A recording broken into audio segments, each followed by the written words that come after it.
Hello everyone, I am your Sudesh ma'am. Welcome to my YouTube channel English Mastermind. In this class, I will discuss the question answer of chapter 3, Iswaran the storyteller of class 9th, the book English Moments. ये page number 18 के question answer है हमारे text book के। और first question is in what way is Iswaran an asset to Mahendra. Asset होता है बच्चों मतलब एक संपत्ति कह सकते हैं, धरोहर।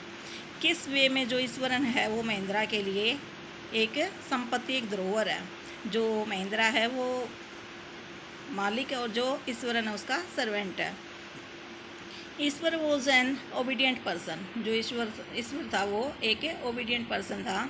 ही वॉज महिंद्राज कुक। वो महिंद्रा का कुक है। He was very caring and hard working. बहुत ज़्यादा केयरिंग भी था और वो हार्ड वर्किंग था। He did all the job such as cooking meal, washing clothes and chatting with Mahendra at night. वो सारे काम करता था, सब तरह की जॉब्स करता था। जैसे भोजन पकाता था, उसके कपड़े वॉश करता था और उसके साथ रात को चैटिंग मीन्स बातचीत भी करता था। He obeyed his master with full dedication. पूरी श्रद्धा के साथ वो अपने मालिक की जो बातें थी उनको मतलब सभी चीज़ों को वो ओबे करता था, पालन करता था। So he was an asset to Mahindra. इसलिए वो महिंद्रा के लिए एक एसेट के इक्वल था। Question number 2, how does Eswaran describe the uprooted tree on the highway. जो अपरूटेड होता है उखड़ा हुआ, जो पेड़ उखड़ा हुआ था हाईवे पे, उसको किस तरीके से वो डिस्क्राइब करता है Eswaran. What effect does he want to create in his listeners? किस तरह का इफेक्ट क्रिएट करता है वो लिसनर्स के अंदर। Answer, Eswaran was greatly influenced by the Tamil authors. जो तमिल ऑथर्स थे उनके द्वारा वो बहुत ज़्यादा प्रभावित था। He was in habit of creating suspense. उसके अंदर एक अच्छी हैबिट थी कि वो स्टोरी के अंदर काफ़ी सारा सस्पेंस पैदा कर देता था। He had the quality of narrating even the smallest incident in impressive way. उसके अंदर ये क्वालिटी थी कि छोटे से छोटे इंसिडेंट को भी काफ़ी इम्प्रेसिव वे में वो नरेट मतलब वर्णन डिस्क्राइब कर सकता था। He presented the incident related to the uprooted tree on the highway in a dramatic way. उसने जो ये एक इंसिडेंट थी उखड़े हुए पेड़ के हाईवे पे, उसको बड़े ड्रामेटिक वे में मतलब रोमांचकारी वे में उसने डिस्क्राइब किया, प्रेजेंट किया। किसके सामने? महेंद्र के सामने। He was alone and the road was deserted. वो बताता है कि वो अकेला था और इस तरह जो रोड था वो भी सुनसान था। He was something he so something that looked like an enormous beast lying across the road. फिर उसने अचानक से कुछ ऐसा देखा जैसे कोई बहुत बड़ा, एनॉर्मस होता है बिग, विशाल, एक लार्ज बीस्ट वहाँ पे, बड़ा सारा एनिमल वहाँ पे रोड पे पड़ा हुआ हो। But as soon as he came closer he found there nothing but a fallen tree. लेकिन जैसे ही वो वहाँ पे आया, उसके पास आया, तो उसने देखा कि वहाँ पे तो एक और कुछ भी नहीं था, सिर्फ एक पड़ा हुआ गिरा हुआ पेड़ था। His main purpose was to create suspense and surprise. वो इतनी कहानी को मतलब ऐसे बिस्ट पड़ा, एक बहुत बड़ा एनिमल पड़ा है, इन सब के पीछे उसका जो मेन पर्पज था वो ये था कि कहानी में थोड़ा सा सस्पेंस और सरप्राइज पैदा करना था।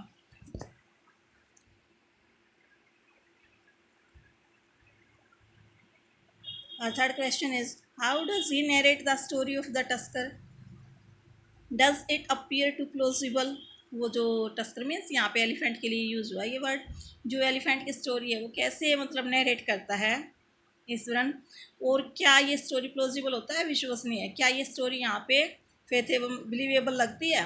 Answer, Ishwaran narrated the story of tusker exaggeratedly होता है बच्चों बढ़ा चढ़ाकर, अतिशोक्तिपूर्ण। जो ईश्वरन है उसने टस्कर की स्टोरी को काफ़ी बढ़ा चढ़ा के अतिशोक्तिपूर्ण ढंग से प्रेजेंट किया है। The tusker having escaped from the timber yard stamped on bushes, tore up wild creepers and broke the branches at his will। जो हाथी था वो मतलब अपने टिम्बर यार्ड से भागा हुआ था और फिर वो झाड़ियों को तोड़ता हुआ, विल्ड क्रीपर्स और जो वाइल्ड क्रीपर्स थी बेलों को उखाड़ता हुआ, ब्रांचेज मतलब पेड़ों की जो ब्रांचेज थी उनको उखाड़ता हुआ, अपनी इच्छा के अनुसार उखाड़ता हुआ आगे बढ़ रहा था। The elephant became uncontrollable and entered the school ground. और जो हाथी था इस तरह वो काफ़ी मतलब कंट्रोल से आउट ऑफ कंट्रोल हो गया था और उसने फिर एक स्कूल ग्राउंड में एंटर किया। It created chaos there. Chaos होता है डिस्टर्बेंस, काफ़ी हलचल, हंगामा। उसने वहाँ पे काफ़ी हंगामा पैदा किया। Everyone in the school try to escape, हर किसी ने स्कूल में जिसने भी देखा उसने हर किसी ने वहाँ से भागने की कोशिश की। No one dare to face the tusker, किसी के डेयर होता है जो साहस करना, हिम्मत करना, किसी के अंदर हिम्मत नहीं थी कि वो उस टस्कर का मुकाबला कर सके। इन द मेन टाइम इस वन ग्रैब्ड अ केन, ग्रैब्ड होता लेना। इसी बीच ईश्वरन ने एक केन होता है डंडी, उसने एक डंडी ली, छड़ी ली फ्रॉम अ टीचर, एक टीचर से, and move towards the elephant, और हाथी की तरफ बढ़ा। He hit his third toe nail and the beast collapsed, third toe nail होता है पैरों के नीचे जो तीसरी उंगली थी, उसने उसके ऊपर हिट किया। बिस्ट मीन्स एनिमल, कोलैप्स होता है ढेर हो गया, और जो एनिमल था एलिफेंट था वो वहीं की वहीं ढेर हो गया।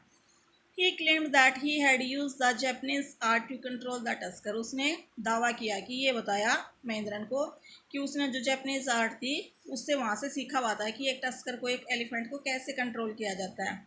But this story seems totally implausible, implausible होता है अविश्वसनीय, लेकिन ये पूरी की पूरी स्टोरी बिल्कुल इम्प्लॉजिबल दिखती है, as it is very difficult to believe that a child can control a mad elephant, क्योंकि बहुत डिफ़िकल्ट है ये बिलीव करना कि एक छोटा सा बच्चा एक पागल हाथी को कंट्रोल कर सकता है।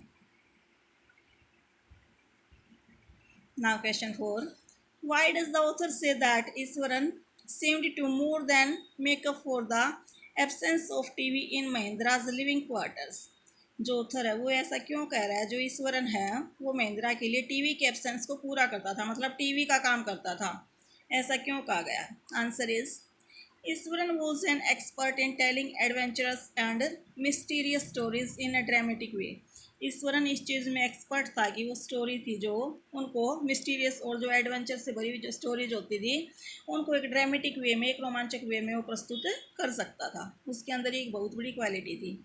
It was his daily routine to entertain Mahendra at night, उसका ये डेली का रूटीन था कि रात के टाइम वो महिंद्रा का एंटरटेनमेंट करता था। Mahendra could listen to and watch the development of story, और महिंद्रा इस तरह उसकी स्टोरी सुनता और अपने मन ही मन, मतलब उस स्टोरी का जो पूरा डेवलपमेंट होता है, जो क्लाइमैक्स पॉइंट पे जाती वो देखता उसको। Thus Iswaran seemed to more than make up for the absence of TV, इसलिए जो ऑथर है उसने कहा कि वो एक टीवी का काम करता था, मतलब टीवी की जो एब्सेंस थी उसको पूरी करता था। क्वेश्चन 5, महिंद्रा कॉल्ड गोस्ट और spirits a figment of imagination, जो महिंद्रा है भूत और जो आत्माओं की कहानी है, फिगमेंट होता है उपज, इमेजिनेशन होता है कल्पना, वो इसको एक कल्पना की उपज बताता है, अपने मतलब अपने माइंड की उपज बताता है। What happens to him on a full moon night, एक फुल मून मतलब पूरी चंद्रमा की रात होती है, पूर्णिमा की रात होती है, उस दिन उसके साथ क्या हुआ। आंसर, महिंद्रा कॉल्ड गोस्ट और spirits a figment of the imagination as he didn't believe in ghost, क्योंकि वो गोस्ट वगैरह में, भूतों वगैरह में बिलीव नहीं करता, वो मानता है कि सिर्फ माइंड की उपज है, हमारी जो कल्पना शक्ति, इमेजिनेशन, उसकी उपज है। One day Iswaran told him about a female ghost holding a foetus in her arms, एक दिन जो ईश्वरन है उसको एक स्टोरी बताता है कि एक औरत की स्टोरी बताता है, औरत के भूत की, किस तरह वो अपने हाथों में एक फीटस होता है, बच्चा भ्रूण, एक मतलब बच्चा कह सकते हैं, शिशु का जो एक वो भ्रूण होता है उसको फीटस बोलते हैं, कि उसके हाथों में एक फीटस है। On a full moon night he woke up from his sleep and looked outside the window, और एक रात को वो पूरी चंद्रमा की रात, पूर्णिमा की रात थी, वो उठा और उसने बाहर की तरफ देखा विंडो से बाहर। He got shock to see the same figure and began to sweat profusely, profusely होता है कंटिन्यूसली, और फिर वो देख के वही सेम फिगर जैसा कि ईश्वरन ने उसको डिस्क्राइब किया था, एक पोर्ट्रेट उसको बताई थी कि ऐसे ऐसे एक औरत घूमती है, उसके हाथों में एक भ्रूण है, तो उस फिगर को देख के, सेम फिगर को देख के काफ़ी शॉक्ड हो गया, सरप्राइज्ड हो गया, और कंटिन्यू उसके पसीना छूटने लगा।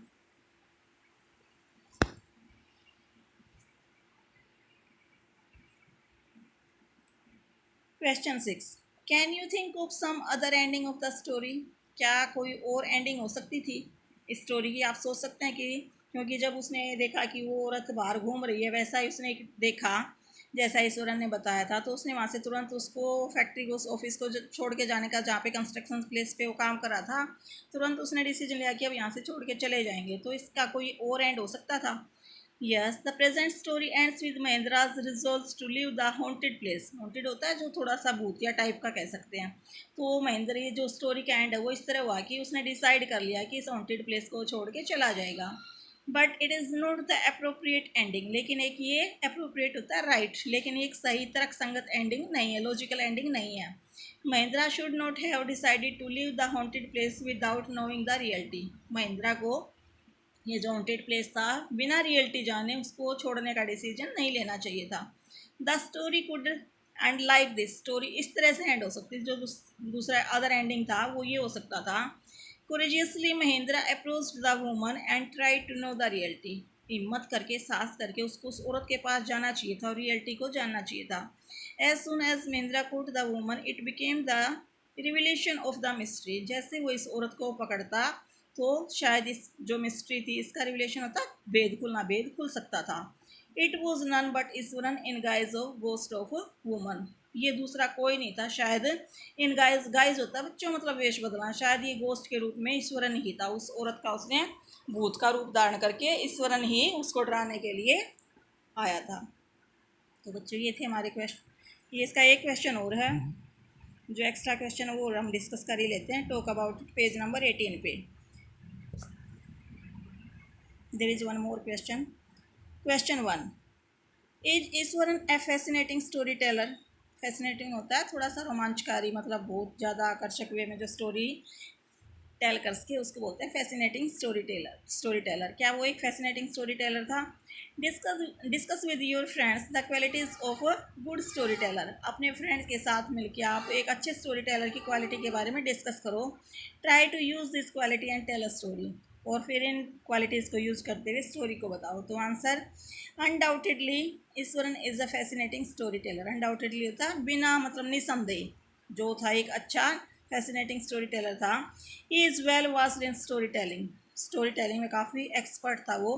टेलिंग स्टोरीज एंड आर्ट, जो स्टोरी टेलिंग होता है वो भी एक आर्ट होती है, क्योंकि हमें थोड़ा सा अगर क्ल्यू मिल जाए एक अच्छे स्टोरी टेलर को तो उसी के ऊपर एक पूरा ताना बाना बुन के एक अच्छी स्टोरी क्रिएट कर देता है। It is not everybody's cup of tea. Everybody cup of tea होता है। It is not easy task, ये बहुत ज़्यादा ईजी टास्क नहीं है सबके लिए। He has the quality of making others realise the true spirit of the story. ये एक ऐसी क्वालिटी है जिसमें हमें दूसरों को रियलाइज़ कराना होता है कि जैसे उसके सामने ट्रू स्पिरिट ऑफ, मतलब स्टोरी की जो अच्छी, बिल्कुल जो सच्ची भावना है वो हमको दूसरों को रियलाइज़ करानी होती है। He makes use of gestures and dramatic skills to give sound effect. जो एक अच्छा स्टोरी टेलर होता है उसमें बहुत सारे ड्रामेटिक स्किल्स और गेस्चर डालने पड़ते हैं ताकि एक अच्छा ठोस इफेक्ट इसमें दे सके। A good story teller should be an epitome of the qualities below mentioned. जो एक अच्छा स्टोरी टेलर होता है वो एक इन सारियों का स्रोत होता है, सारी क्वालिटीज़ का, जो नीचे हमने दी गई हैं। फर्स्ट है शुड हैव विविड इमेजिनेशन। उसके विविड होता है क्लियर, उसकी एक अच्छी क्लियर इमेजिनेशन होनी चाहिए। ऐसे नहीं कि कभी किधर जा रहा है कभी किधर जा रहा है, ऐसे तो स्टोरी नहीं हो सकती ना। तो एक सही डायरेक्शन में उसकी इमेजिनेशन होनी चाहिए। Second, should have good orator oratorical skills. Orator होता है बच्चों मतलब बोलने की, जो ओरेट्रिकल होता है, ओरेटोरिकल होता है मतलब बोलने की जो स्किल्स होती हैं वो अच्छी होनी चाहिए उसकी। Should be able to act during narration. और उसको should be able to act, acting की भी उसके अंदर एबिलिटी होनी चाहिए। नरेशन मतलब जब वो स्टोरी को बोल रहा है तो साथ साथ उसको गेस्चर भी देने चाहिए, थोड़ी सी एक्टिंग भी आनी चाहिए। Should use punctuation properly during narration. Punctuation होता है जैसे कब हमें थोड़ा सा पोज देना, कब हमें थोड़ा सा ज़्यादा स्टोरी को थोड़ा सा कब कैसे मतलब नरेट करना है, पंक्चुएशन का भी हमें प्रॉपर ध्यान रखना चाहिए एक अच्छा स्टोरी टेलर को। Should have the ability to vary the tone according the situation. Vary होता है थोड़ा सा डिफरेंस लाना, उसके अंदर चेंज लाना, और जो स्टोरी की टोन है उसके अंदर भी सिचुएशन के अकॉर्डिंग हमें थोड़ा सा चेंज लाना चाहिए। एक अच्छे स्टोरी टेलर को, स्टोरी टेलर के अंदर ये एबिलिटी होनी चाहिए। शुड हैव अम्यूजिंग पर्सनैलिटी, और उसके अंदर थोड़ी सी एंटरटेनमेंट करने की पर्सनैलिटी भी होनी चाहिए। Should be capable of creating and maintaining interest of the listeners. उसके अंदर ये कैपेबिलिटी भी होनी चाहिए, जो लिसनर है उनका जो इंटरेस्ट है स्टोरी के अंदर, पहले तो वो इंटरेस्ट क्रिएट करे और फिर उसको मेंटेन रखे, बनाए रखे। तो बच्चों ये थे हमारे क्वेश्चन आंसर। आपको क्वेश्चन आंसर कैसे लगे प्लीज़ कमेंट बॉक्स में कमेंट करके बताइएगा। यदि आपको अच्छे लगे तो प्लीज़ वीडियो को लाइक करें, शेयर करें और मेरे चैनल को सब्सक्राइब करें। Thanks for watching my video.